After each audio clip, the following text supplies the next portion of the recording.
During the first plenary session in Strasbourg after the summer, dozens of parliamentarians cited youth unemployment as one of their top concerns for Europe.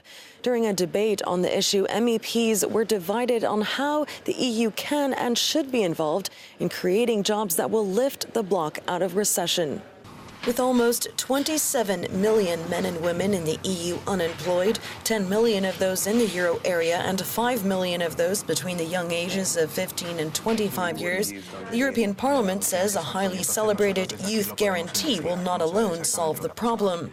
The scheme, costing €6 billion over the next 2 years, is to target the worst crisis-hit countries and help young people unemployed for over 4 months obtain training and work experience. The youth guarantee will provide a platform to help people access the jobs market and to enter the jobs market with relevant qualifications and with relevant skills, with relevant experience.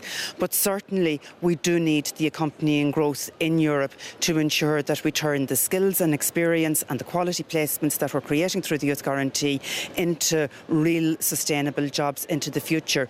But I believe that the kind of initiatives that can be taken through the youth guarantee can actually themselves be sustained in the long term into real and meaningful jobs.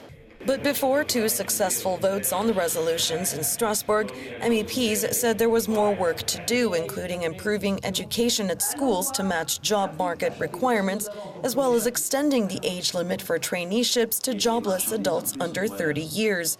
But good intentions have been met with skepticism from some MEPs who say the program simply throws money at the problem during a time of shrinking budgets and want the private sector to be given more freedom to create sustainable employment.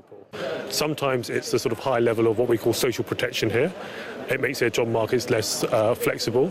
Sometimes it's things like the minimum wage, and there has to be a debate about that, but we have to look at the impact on employment. The other thing I think we have to recognise is that if you are in the Eurozone and you're in a fixed currency, sometimes you can't be flexible with your own national labour costs, and that is pushing up the costs for some of the countries in the Eurozone struggling at the moment.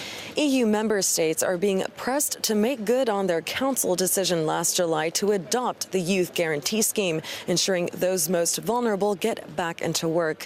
But critics say the measure is still a shallow fix and that Europe needs to put a brake on its austerity policies to ensure growth returns to the bloc. Sandra Gottman for JN1 in Strasbourg.